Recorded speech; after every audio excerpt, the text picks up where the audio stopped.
The thought of saving money may seem impossible kung maliit lang ang income mo. Ganon talaga, hindi ba? Dahil kung halos sapat lamang ito para sa pang-araw-araw ng gastusin, malamang na nahihirapan ka sa pagtustos sa iyong pangangailangan. Pero bakit kailangan at dapat mag-ipon ng isang tao kahit na gaano pa man kaliit ang kanyang kinikita? Because everyone has to start somewhere, and if you work hard for it, your financial situation is likely to improve over time.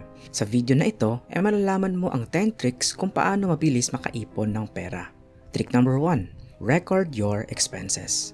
Totoo na karamihan sa mga tao mas pinipiling hindi i-track ang kanilang paggastos dahil itinuturing nila itong isang hassle. Pero alam mo ba na ang simpleng pag-record ng iyong mga expenses ay literal na makakapagpabago sa kung paano mo i-handle ang iyong pera? Kasi it helps you to define your financial reality.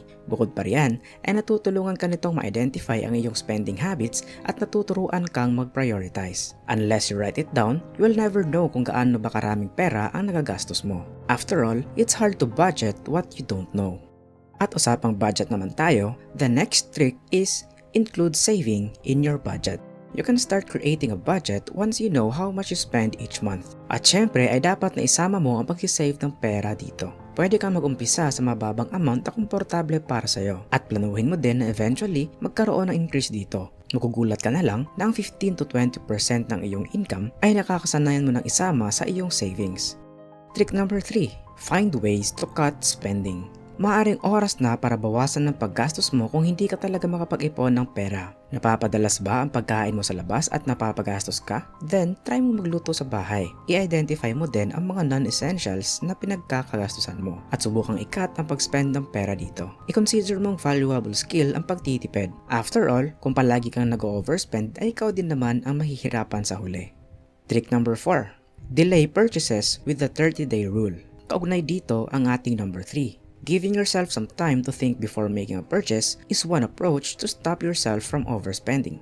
Mapag-iisipan mong mabuti kung gusto o kailangan mo talaga ang isang item o baka naman ay nadadala ka lang ng iyong mga urges. Kalimitan kasi ay nauuwi tayo sa impulsive buying, kaya ang trick na ito ay isang mabuting paraan to cut your spending.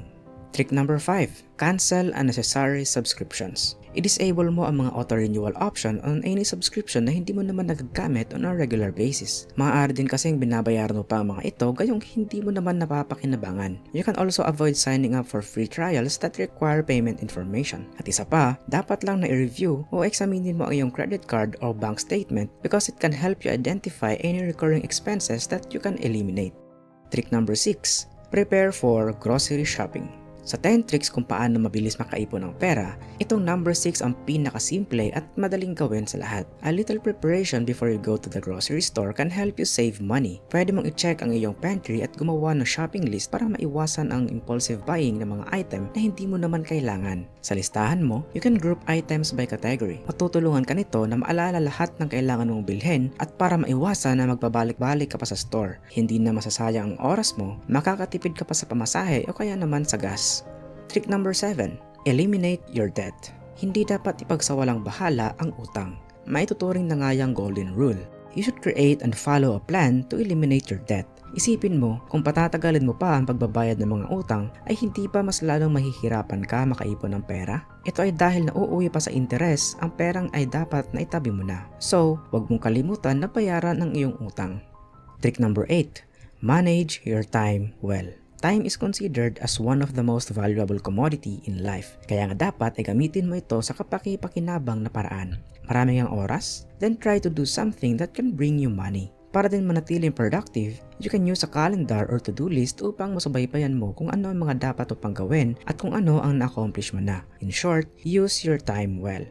Trick number 9 para mabilis kang makaipon ng pera is set saving goals.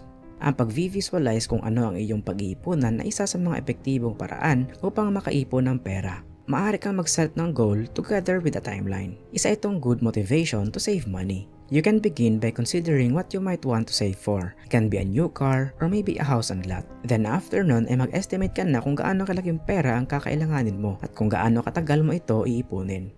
And ang panghuling trick para mabilis kang makapag-save ng pera is watch your savings grow. Every month, go over your budget and track your progress. Matutulungan ka nito hindi lamang para makapag-stick sa iyong personal savings plan, kundi para na rin ma-identify mo at ma-fix ang mga problema kung meron man.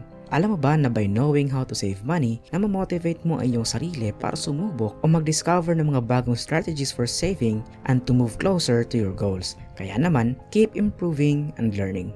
At dyan nagtatapos ang 10 tricks kung paano mabilis makaipon ng pera. Tandaan mo, saving money is worth the effort. Nabibigyan ka nito ng peace of mind and madaming options for decisions that have major effect on your quality of life. At kung may natutunan ka man sa video na ito, i-like mo itong video para ma-recommend pa ni YouTube ang video na ito para sa mga taong gusto din mag-save ng pera. At kung gusto mo pang matuto kung paano makaipon ng pera, kumita online at ma-improve ang iyong sarili, i-click mo na ang subscribe button para maging updated ka sa mga latest videos namin. Maraming salamat!